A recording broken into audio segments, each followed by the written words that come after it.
Hello, everybody. Thank you for joining us today. Before we start, I'm gonna ask everybody to accept our invitation from attendee to panelists. This means that you'll be able to turn on your cameras and join in the Q&A portion.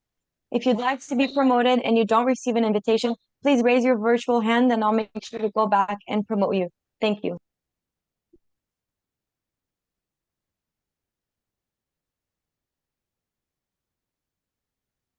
So welcome everybody. We'll start in a few minutes, and please work with Daphne to turn on your camera so we'll sort of create a virtual community feeling.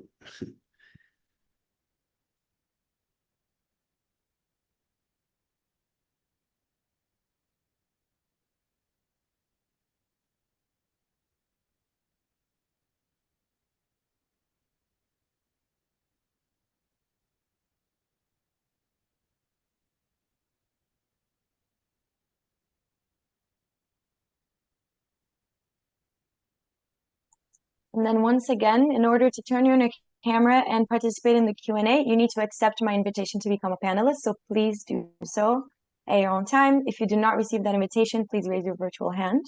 During the session, I kindly ask that everybody keeps themselves muted. And then once it's your turn to ask a question, you can go ahead and unmute. Thank you.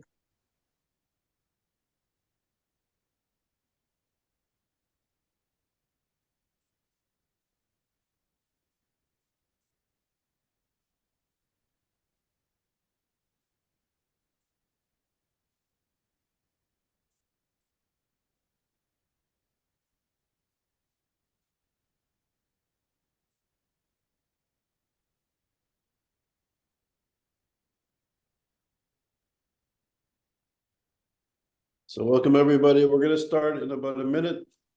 Please turn on your cameras and then we'll begin. So welcome everybody and thanks for being here with us.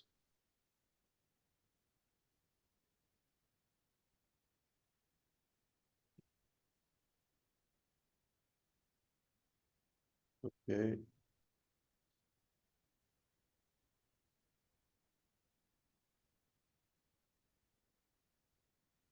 Okay, so we're going to begin. And I first of all, I want to thank everybody for being here, and especially Ambassador Dennis Ross for agreeing to address us today in our weekly seminar series dealing with contemporary anti-Semitism. And of course, these are auspicious times for, I guess, for political stability in the region and dealing with the explosion of anti-Semitism in the West and including the United States. As many of you know, Ambassador Ross is the Counsellor and William Davidson Distinguished Fellow at the Washington Institute for Near East Policy. As many of you know, Rob Satloff, who's a friend and mentor, sits as one of our directors at ISGAP. So it's nice that Ambassador Ross, especially nice that you're here today with us. Ambassador Ross also teaches at Georgetown University's Center for Jewish Civilization. And as many of you know, for more than 12 years, Dennis Ross has played a leading role in shaping U.S. involvement in the Middle East, in the peace process, and dealing directly with the parties in the United States, parties as the U.S. point man on the peace processes in both the George Bush and Bill Clinton administration. He served for 2.5 years as a special assistant to President Obama and as the National Security Council Senior Director for the Central Region, spending the first 6 months of the administration as a special advisor on Iran to then Secretary of State Hillary Clinton. So Ambassador Ross, it's really an honor that you're here and the floor is yours, and thank you. Thanks for having me. You're quite right. This is an extraordinary time to be talking about anti-Semitism because for those of us in the States, I think we feel it more acutely maybe than ever before. One measure of it is you can't go to almost any Jewish facility or synagogue without having a police car out front, which is something that maybe when Americans used to travel in Europe, they might be surprised to see that and say, gee, I'm glad it's not like that in the States. And unfortunately, now it is like that in the States. We see it, we feel it in terms of attitudes on campus. And I think it's tied to obviously the war in Gaza. It is remarkable that October 7th, which was an abomination in so many ways. The realities of October 7th, which is Hamas carrying out an attack whose purpose was to kill as many Jews as they could, and it didn't matter what age, and then to take hostages at the same time, mostly as a way of deterring what they thought would deter what Israel would do in response. The world doesn't focus on October 7th, they focus on what's happening in Gaza and the suffering of Palestinians there.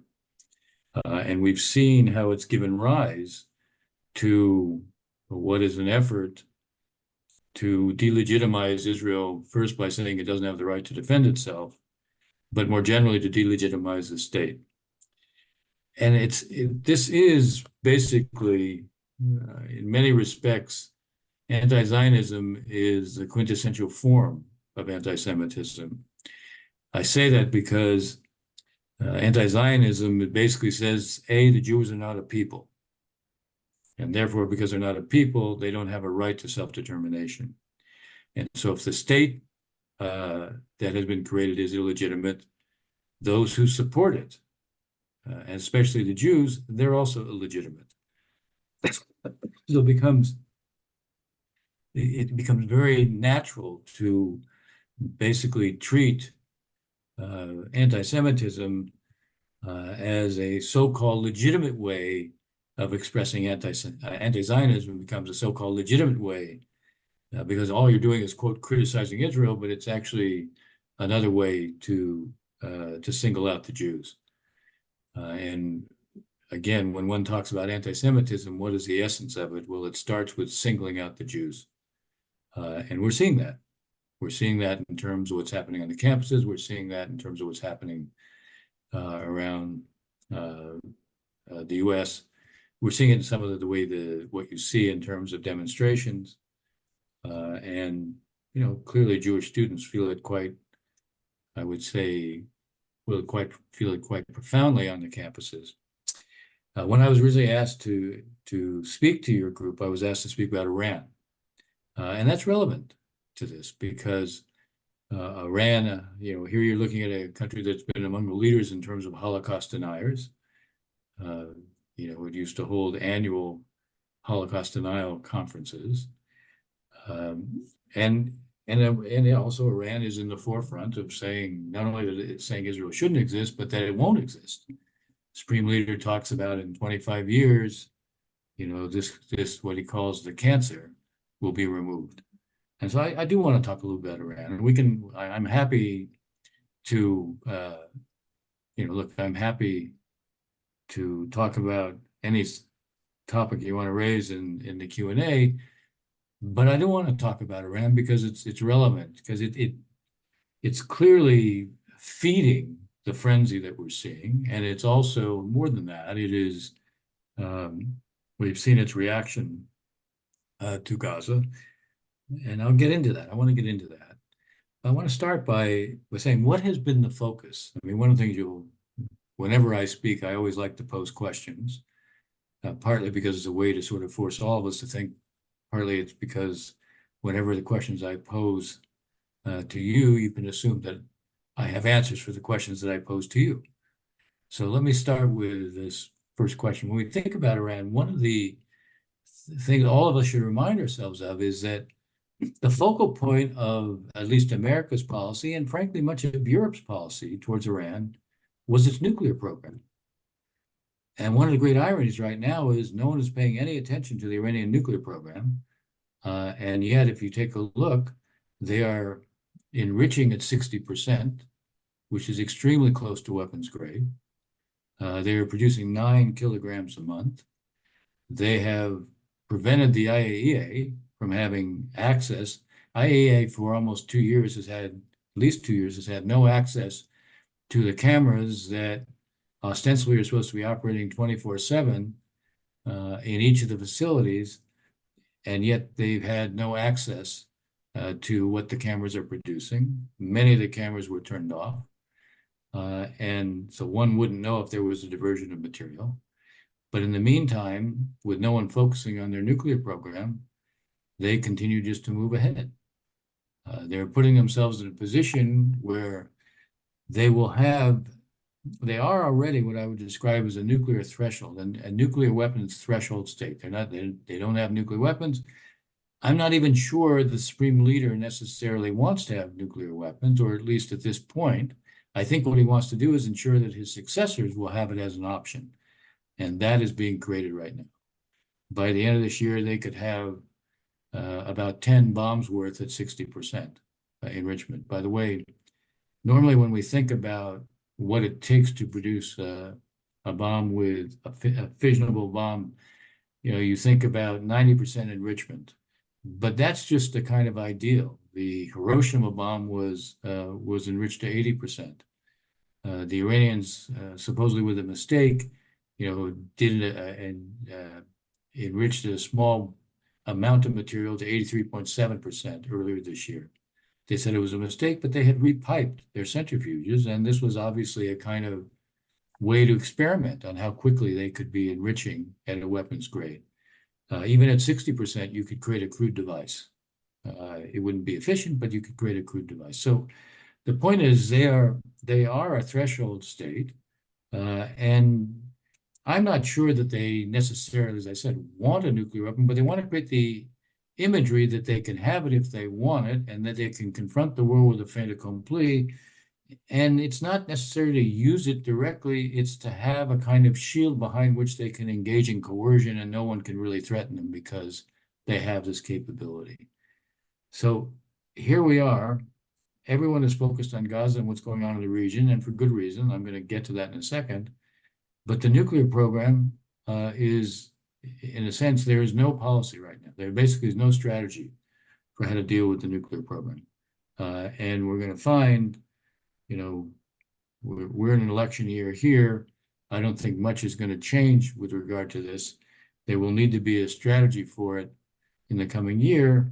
In the meantime, we have to look at what the Iranians are doing right now. And what they're doing right now is creating a multi-front war against Israel and the U.S. And I was going to say indirectly the U.S., although it's not so indirectly the U.S., since we, what is known as Tower 22 in northern Jordan, we lost 3 people killed and about 30 wounded to a drone strike on the living quarters of this small base that we have. That's why the casualties are as high as they are. We will do something in response.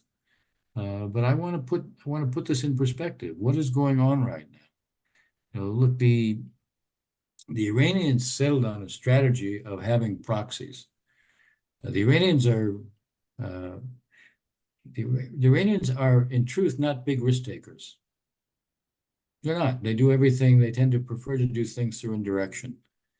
They want to push threats farther away from Iran. They want to use instruments like the various proxies that they've helped to cultivate. They're quite willing to fight to the last of their proxies, with the one exception being Hezbollah, and I'll explain that in a minute. But look at what they're doing with Israel. What has their strategy towards Israel been? The essence of their strategy towards Israel has been to create these instruments, these different kinds of proxies, all around Israel. Hezbollah in the north, Hamas and Islamic Jihad principally in Gaza, but they also exist to a lesser extent in the West Bank. The Houthis to the south, all of these Shia militias that they've developed, part of the Hashd al-Shabi in Iraq. Every one of their proxies right now is doing something either against Israel or against us. Now, obviously, Hamas launched October 7th, and I actually think, they're armed, they're trained, they've been financed by the Iranians. The Hezbollah helped to build their military-industrial base. The Houthis are armed, trained, advised by Iran, and again, the Hezbollah played a major role in terms of developing their military-industrial base. The Shia militias have also moved into Syria and have from the Golan Heights area have tried to fire, the area above the Golan Heights, have tried to fire into Israel. So Israel's facing, because of Iran, they have Hamas. I mean, Hamas wasn't created by the Iranians, but they're certainly exploited by the Iranians. That's actually the point. Most of the conflicts in the region, the Iranians didn't create, but they do seek to exploit. So they're exploiting what Hamas had done. Hezbollah doesn't want an all-out war with Israel, but it's tying down very large forces in the north. And by the way, one of the things that contributed to October 7th was the fact that the Israelis, because of several months of increasing provocations from Hezbollah, had moved significant forces to the north. Because of the increase in violence and terror in the West Bank, it's not disconnected from the behavior of this Israeli government and what it was doing in the West Bank, but the level of violence had gone up, and therefore the presence of Israeli forces had significantly increased in the West Bank, and that left the South largely denuded of forces. But so here's Hezbollah acting. Then you have the Houthis, who are demonstrating that they can raise the cost to the rest of the world because they're affecting the traffic through the Red Sea. 12% of all the world's commerce travels through the Bab el-Mandeb and the Red Sea. Egypt is feeling the effect of this because the traffic through the Suez Canal is down 1/3 at this point. So these are the Houthis. Are they doing this? Why do the Houthis have a focus on Israel? Why is their slogan? They have two slogans: "Death to America, death to Israel."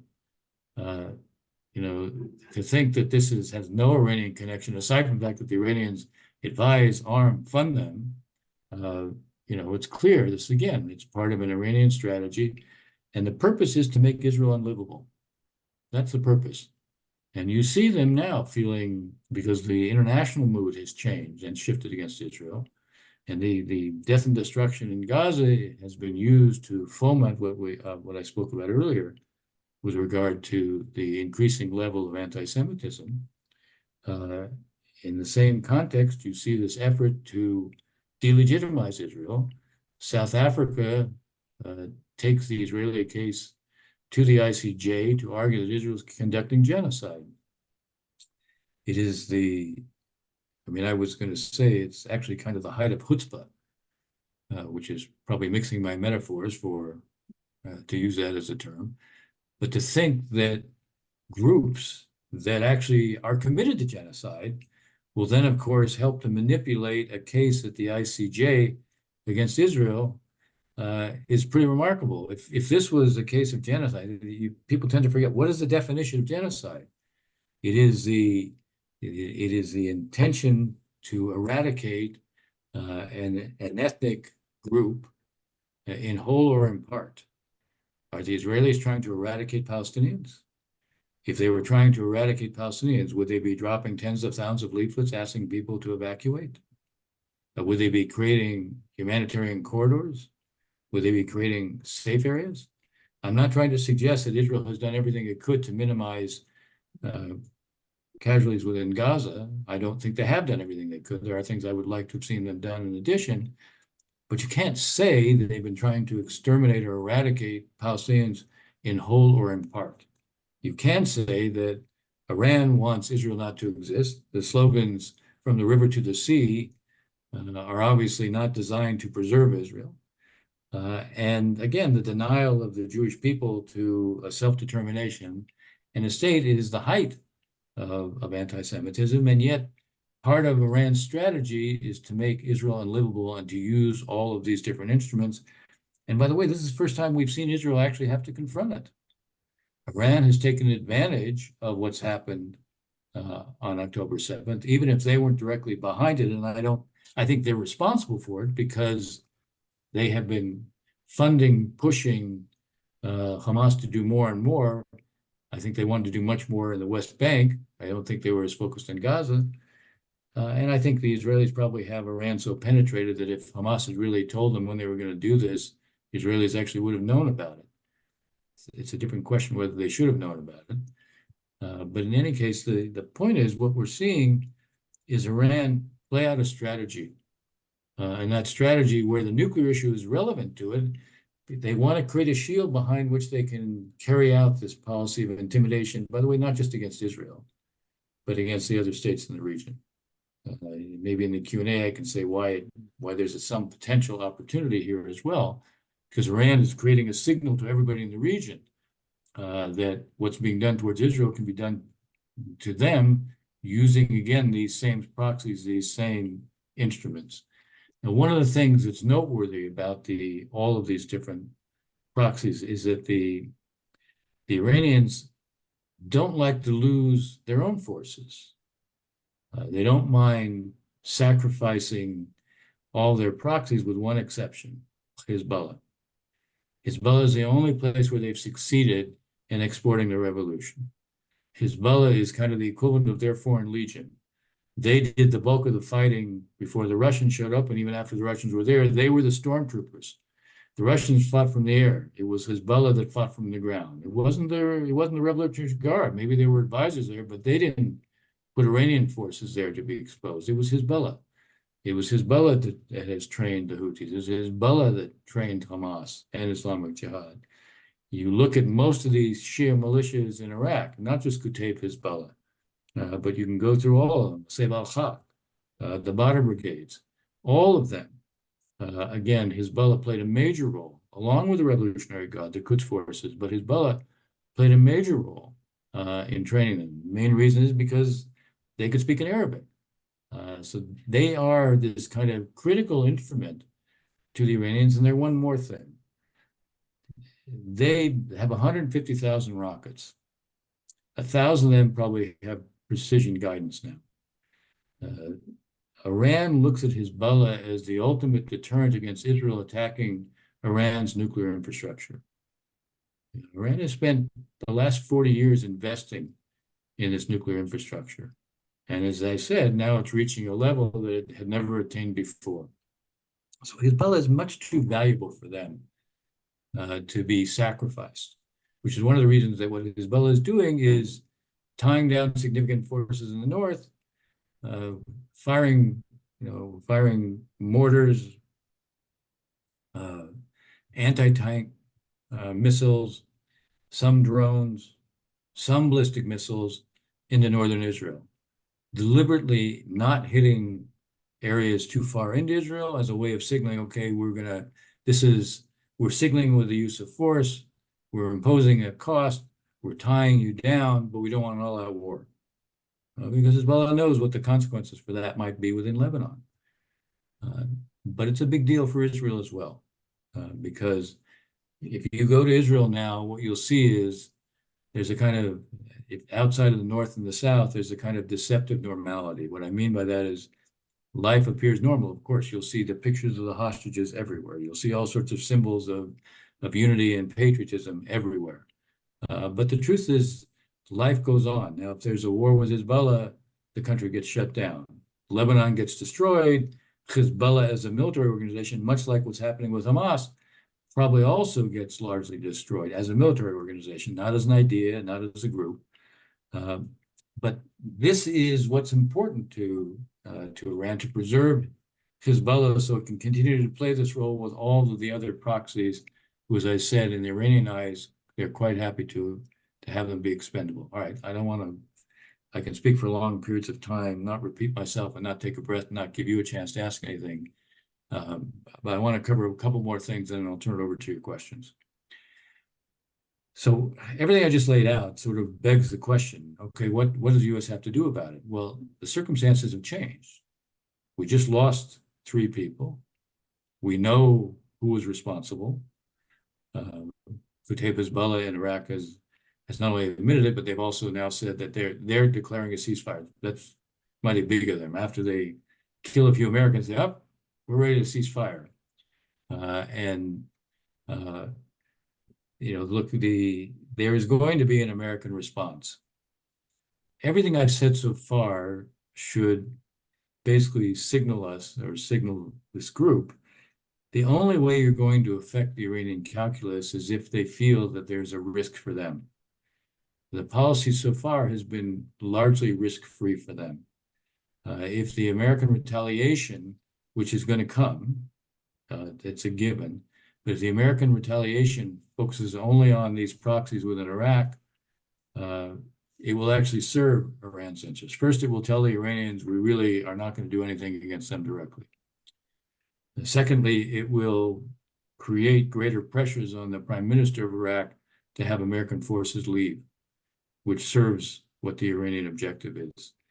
Which is not to say that those who fired the shots shouldn't pay a price, but it is to say that if Iran itself isn't paying a price, then none of this is going to change. And the signal to the Iranians are, this is pretty much going to continue to be cost-free and they don't have to be afraid of anything.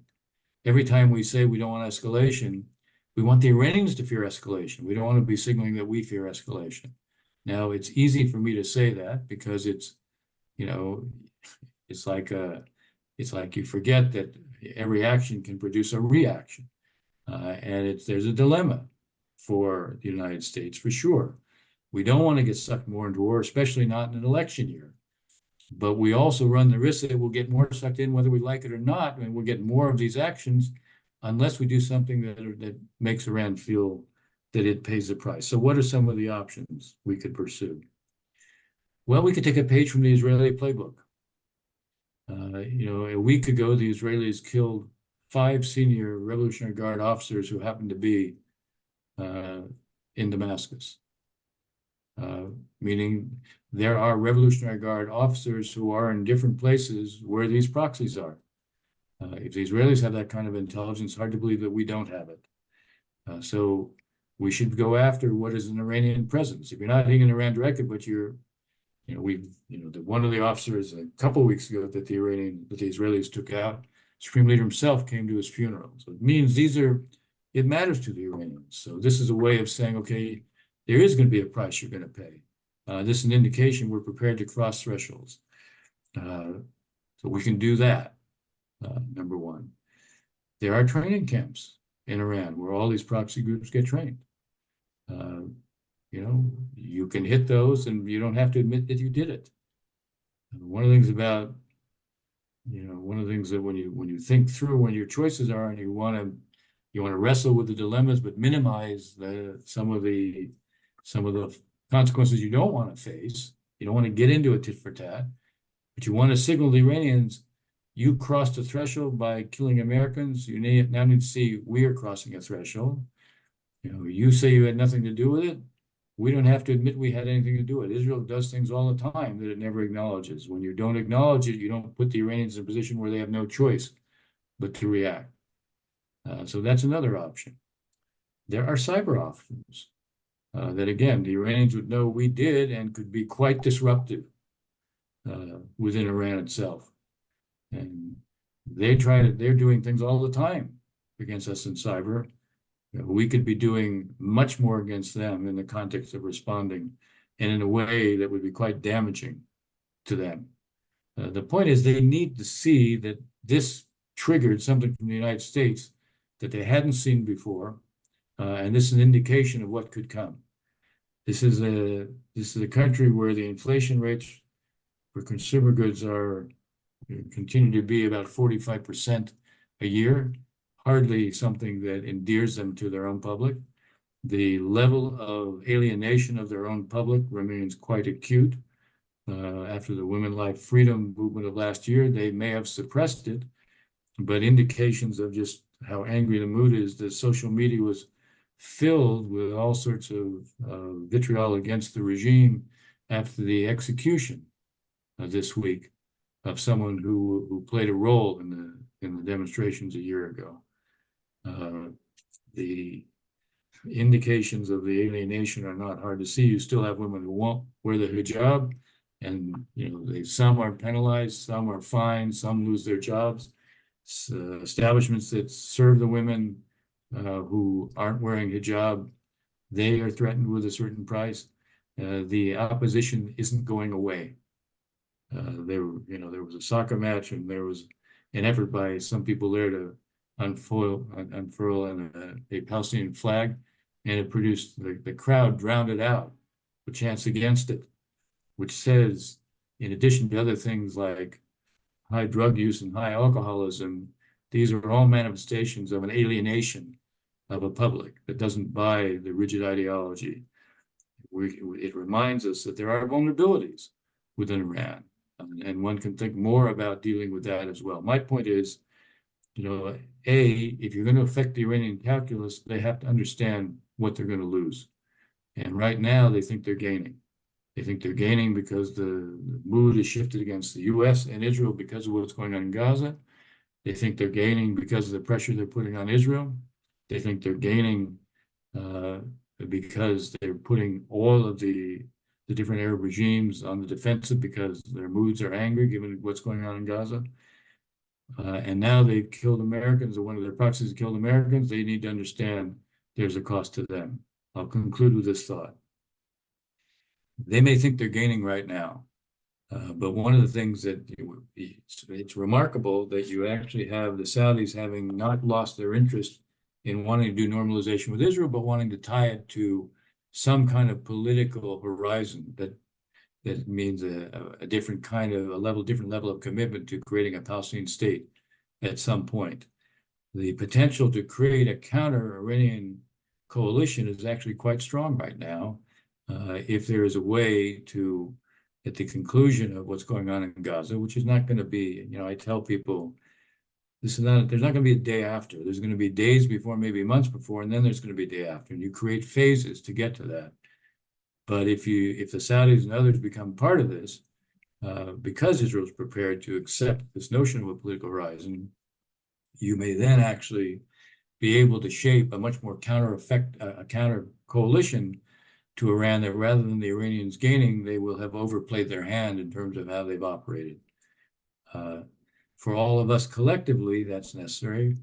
But we also have to redouble everything we do in terms of countering this image that Israel doesn't have a right to defend itself, and that those who believe that there is Israel, that the Jews have a right to a state, have to be quite assertive in the face of what is this campaign that is driven largely by those who have an unmistakable purpose, but they exploit those who probably don't understand those purposes. Okay, I'll stop there. Thank you very much, Ambassador Ross. I could listen to you for many hours, and now I have many questions, but I won't hog the floor. I'll be brief. So thank you very much for your insights and your wisdom. I have two quick questions. I would argue that anti-Semitism is not just a problem for Israel or for the Jewish communities around the world in Western Europe and North America, but it's a strategic threat to Israel, it's a strategic threat to the Western world. And that the Muslim Brotherhood and political Islam, the Iranian revolutionary regime, is using anti-Semitism as a way to push Israel away from the United States and from the West, and also to weaken and fragment our societies. And I think they're doing a masterful job, and it's something that I don't think is on the radar of many people in the world in the policy world and in the academic world. So I would like you to comment on the strategic implications of this global anti-Semitism. And if you can please touch on the relationship between Qatar, which is the largest funder in the United States in higher education. It out contributes to American universities more than all the other foreign countries combined. So a country of 350,000 people gives more money to higher education than all the countries in the world combined. And we know that the regime has a very strong connection ideologically to the Muslim Brotherhood. And Iran, even though it's a Shiite country, also pays homage to the Sunni intellectuals of the Muslim Brotherhood. So can you please comment on the relationship of Qatar to Iran and the importance of anti-Semitism, which is often perceived as a parochial Jewish problem, as a strategic threat to Western democracies? Okay, both really important questions and observations. So let me start. I want to start with the issue of anti-Semitism and from a strategic perspective that you're offering it, and then I'll get to Qatar. The anti-Semitism is being used as a kind of cudgel to create fragmentation within what are liberal Western democracies that promote tolerance and pluralism. And by promoting anti-Semitism, you begin to destroy the basic premise of these pluralistic societies. because the essence of tolerance is that all these groups recognize and respect each other and live together. And when you are able to succeed in creating this kind of a segmentation, maybe you start with the Jews because historically it always seems to start with the Jews, but it won't end with the Jews. That's the point. And it breaks down, it plays on the fears of people. One of the things we've always seen historically is the growth of populist movements are always characterized by xenophobic extreme nationalism, which again, the majorities turn against the minorities. Democracies are based on minority rights. What separates democracies, in effect, is not just elections and civil society, but it's not majoritarian rule. It is the rights of all individuals are protected. So when you begin to single out groups and seek to deny them the rights, you're tearing apart the very fabric of what makes for a democracy. And this is true in the whole Western world. So you single out the Jews, and it plays to populist instincts, which again is designed to turn the majority against minorities. And as I said, it is designed to undermine what amounts to Western democracies. Here, Iran serves the interests of the Russians, probably also serves the interests of the Chinese and the authoritarian trends internationally. So this is a much larger strategic issue. Now, where does Qatar play into this? Qatar has made this huge investment in college campuses for the last 15, 20 years.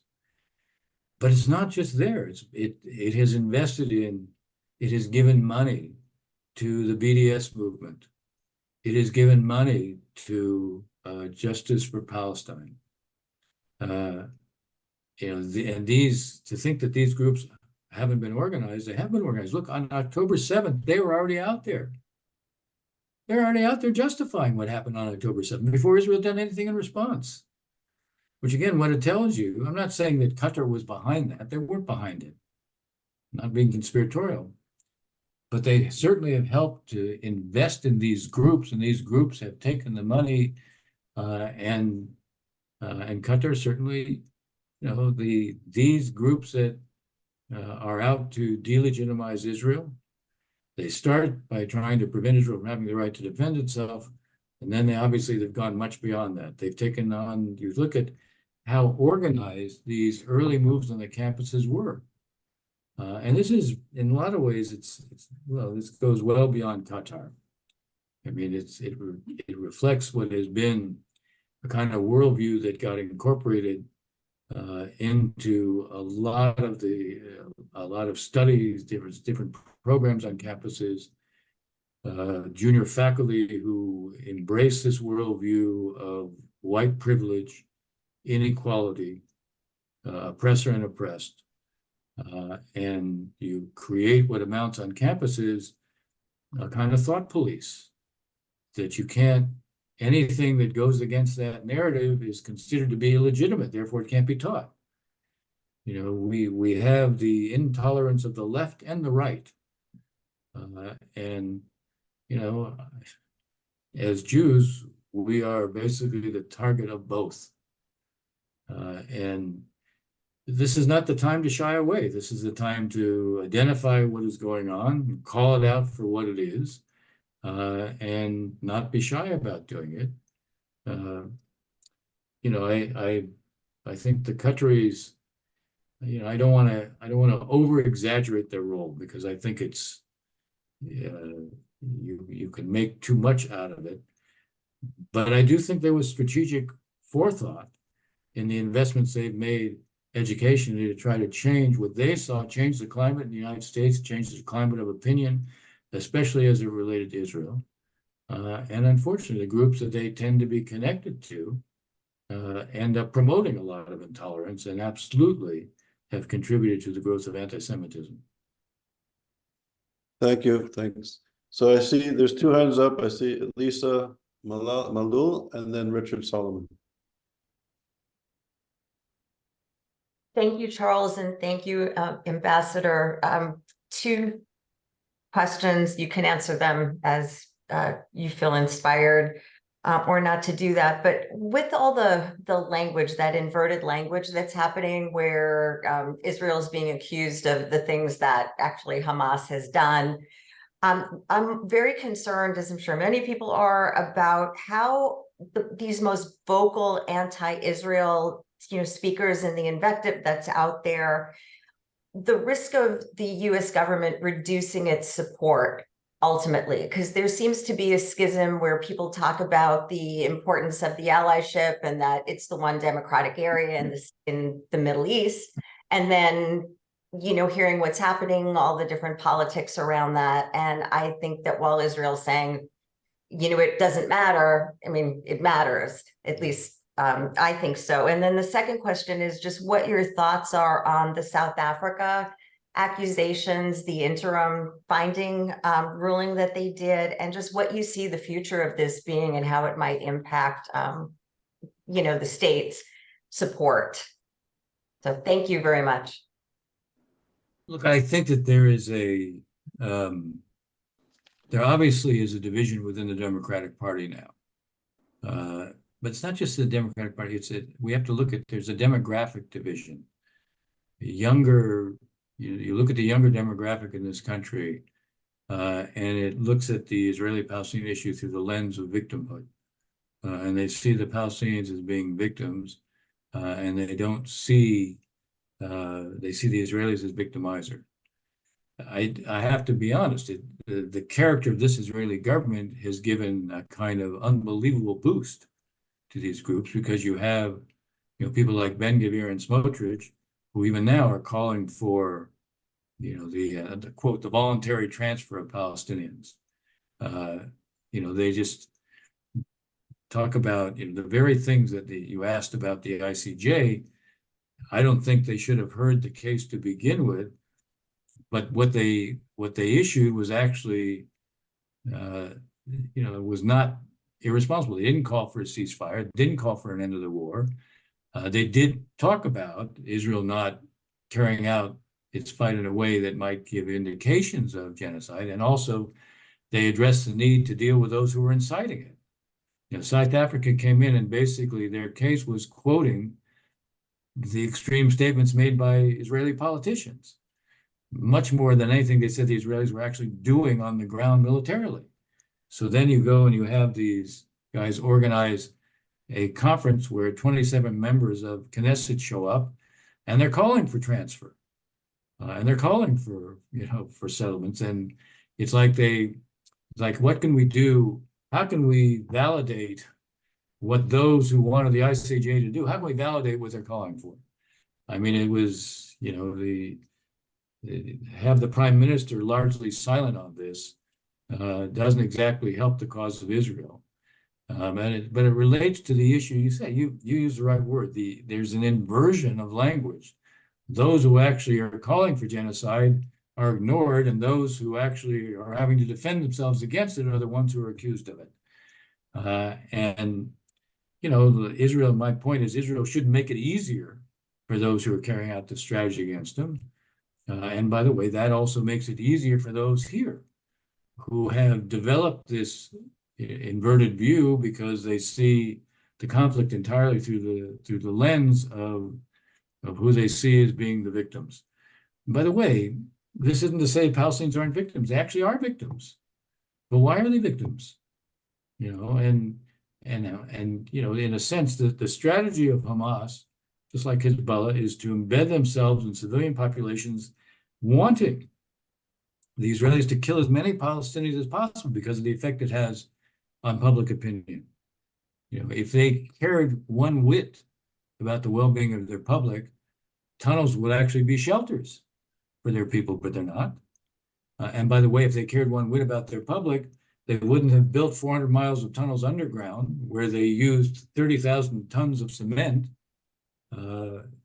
probably over 7,000 tons of metal, God knows how much of electrical wiring, piping, everything that could have been used above ground in Gaza, which is impoverished before this war. No attention is given to that.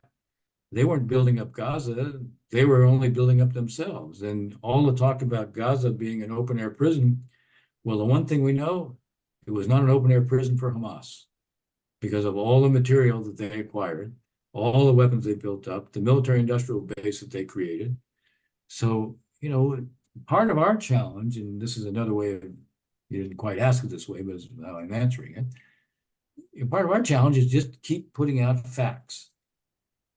Facts can be pretty stubborn, and and we have to create these kind of repeatable mantras. How about when you see the word Hamas, you should think either genocide or you should think rapists. You have to create a connection in the minds of people. This is part of what is required to be able to compete. Thank We you. need to compete. Yeah. Thank you. Can I So, go on, Richard? Charles? Dennis, ahead. great to see you again. You Charles, too. you too. Undoubtedly, anti-Semitism is the canary in the coal mine, with it reaching epidemic proportions, with anti-Zionism morphing into anti-Semitism and vice versa.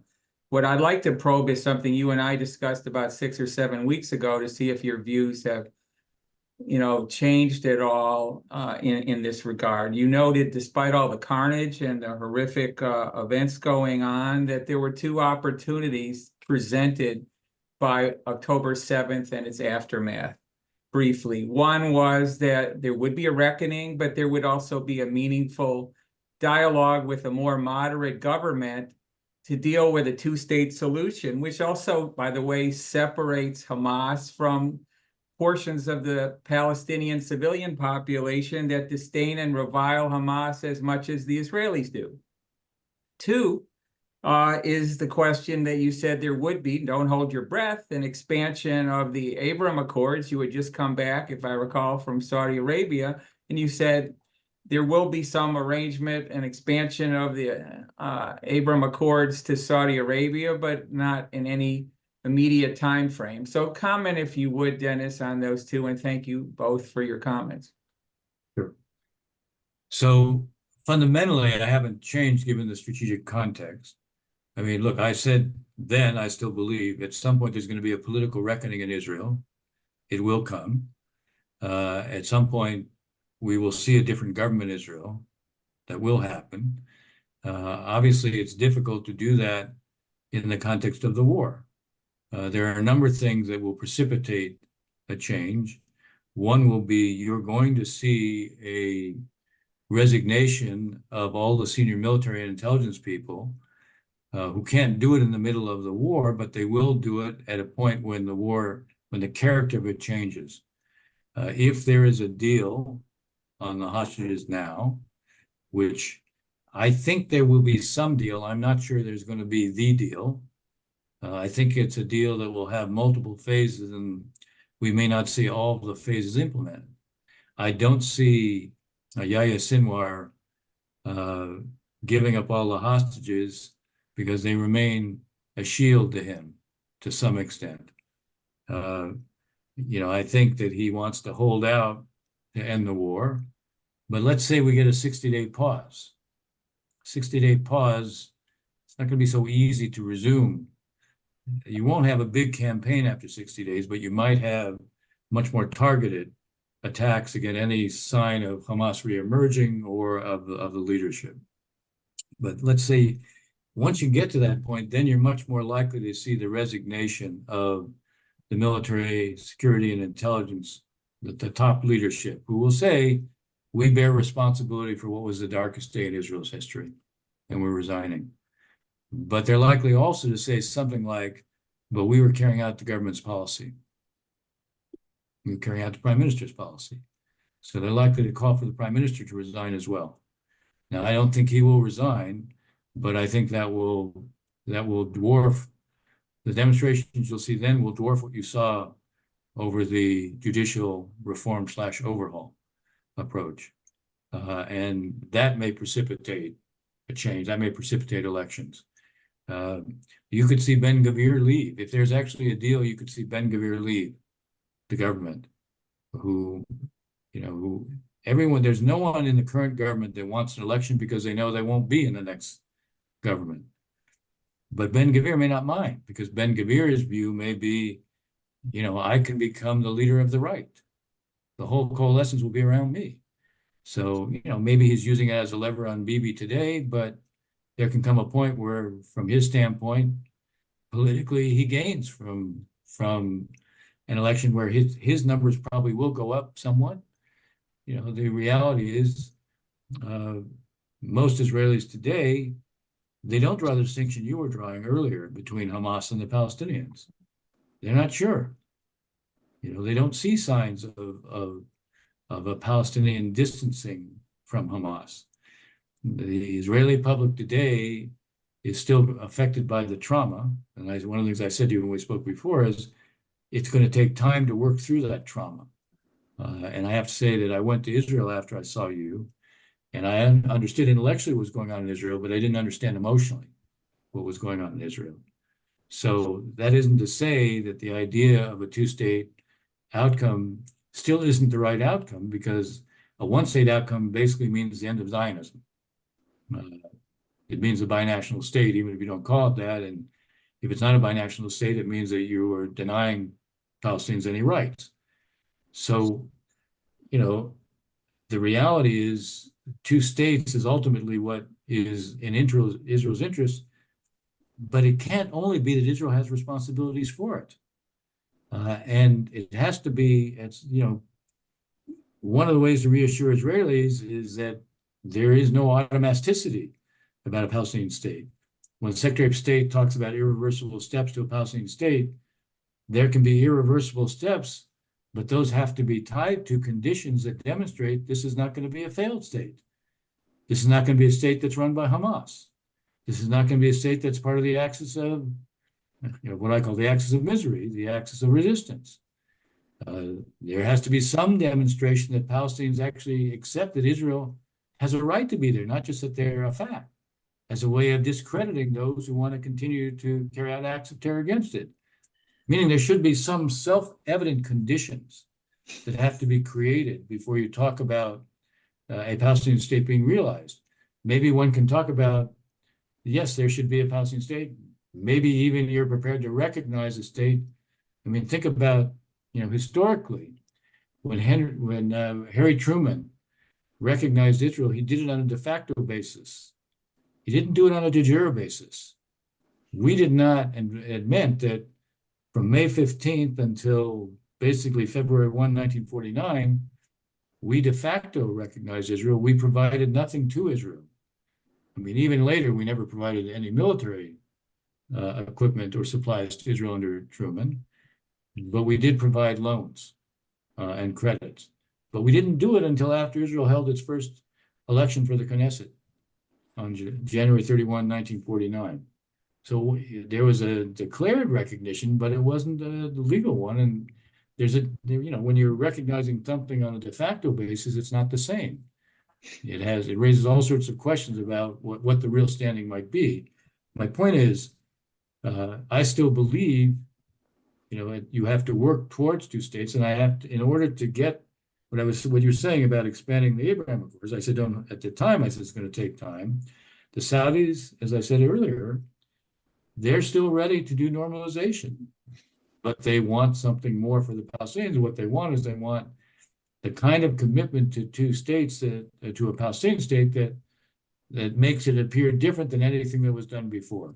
And what I'm saying to you, should there be something like that, it needs to be tied to a set of conditions or benchmarks that would convince not just us, not just the Israelis, but frankly, those internationally and those in the region, that a Palestinian state actually isn't going to be a threat to Israel, isn't going to be a threat to Jordan. I mean, this shouldn't be automatic. That's my point. And I think, as I said earlier, if you can come up with the right approach, then you actually have a chance to put together this much broader anti-Iranian coalition in the region, which will serve Israel's interests much more. Think about what Israel's facing right now, by the way. It's facing a set of attacks from a multiplicity of fronts that it's never faced before at the same time. And the one thing they all have in common, the Iranians are pushing it. So what that requires is a response, a strategy, a counter, not just rhetoric. Okay. Thank you. Thank you. So we have a hard stop in about 4 minutes. So Joe, please feel free to ask a concise question. Concise. In addition to working with its other proxies, it appears that Iran has positioned Hezbollah as a deterrent to Israel or the U.S. from attacking it. So 2 questions. Number 1, is this still the case? And number 2, given that if Hezbollah did a full-on attack like Hamas, it'd be much worse, or could be much worse than Hamas. Do you see Israel at any time doing a preemptive strike against Hezbollah? The answer is yes to the first question. This is still the strategy. That's why Iran does not want Hezbollah going into an all-out war with Israel.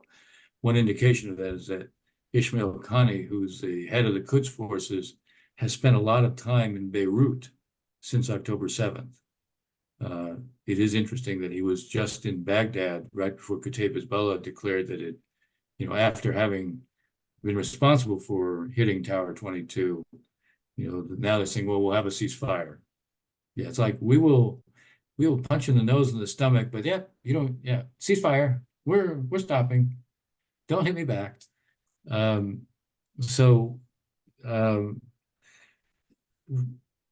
a very strong impulse within the Israeli military to want to do what you're suggesting on the grounds that, look, we saw what happened. We allowed Hamas to build up. We didn't do anything. Look at the consequences. We know that this is precisely what the Hezbollah strategy has been towards us. So how can we wait for that? Now, the problem is,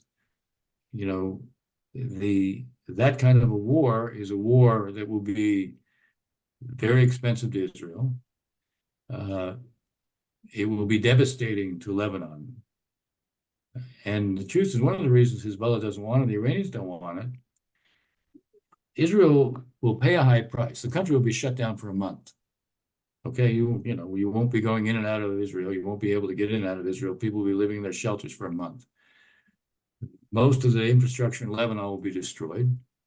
But Hezbollah, as a military force, at high cost to Israel, will be set back the same way Hamas is being set back now. Hamas has been reduced to being a militia again, not a military. It was a military. It's no longer a military because of what Israel's done. It's lost its military industrial base. It's lost most of its weapon depots. It's lost most of its rockets. And it's lost 17 of 24 battalions, at least as organized units. The same thing will happen to Hezbollah. The cost will be higher to Israel, but the same thing will happen to Hezbollah. And one of the reasons, not just the destruction of Lebanon, it's the destruction of Hezbollah's military wherewithal, which then makes it vulnerable to all of its enemies within Lebanon, who are Sunni, Druze, and Christian. And the last thing Iran wants to do is lose its most important proxy and its key deterrent to Israel. That's why you're seeing this control. That doesn't mean, look, when you use force, you can hit the wrong target and you can end up with a war even if you didn't intend it. And there is at the beginning of this, I put about 25% chance of this turning into an all-out war. I would say 30% now, only because the lethality of the attacks that are going back and forth between the Israelis and Hezbollah. Hezbollah is hitting targets with some lethality. Israel is hitting back actually harder. Israel has wiped out what Hezbollah had in the area up to the Litani. They wiped it out. So it doesn't mean that when there's a ceasefire, the Radwan forces wouldn't move back in. They've moved north of the Litani. But it does mean Hezbollah has everything they built up in that area, like close to 10 miles above the border, Israel's taken out. And they can rebuild it, but that's what they've done. So there's been a cost, I'll just say this, and I guess I'll wrap up. Nasrallah gave a speech a week ago. It was an extraordinary speech. It shows both the mindset, but also a kind of inverted understanding of reality. And it reflects also the Iranian strategy that, he was saying, look, the Jews aren't rooted in Israel. And he cited Herzl. See, Herzl was willing to have, this in Uganda, the state in Uganda. This is proof that the Jews aren't rooted there. This is what he said. This is proof that the Jews weren't rooted there. And so you put enough pressure on them, they'll just all leave. Connie, before October 7th, not long before October 7th, said, look, those who live in Israel, they'll leave. They'll go back to where they came from. This was the Iranian, this is a mindset. They actually, now the reason Nasrallah was saying all this, because this was his justification for why they didn't need to do more. Because they were winning, and Israel was losing, and it was only a matter of time for the Jews to leave. I think the truth is, we're seeing the staying power, and we're seeing the resilience. So on that positive note, so Ambassador Ross, thank you very much for spending the hour with us and sharing your insights and your wisdom. We're all very grateful. So thank you. Thank you And so glad to do it. much. Continued strength and success in all your important work. Thank you. And to all Thank of you you very as much. well. Thank you. Bye-bye. Be well. You too.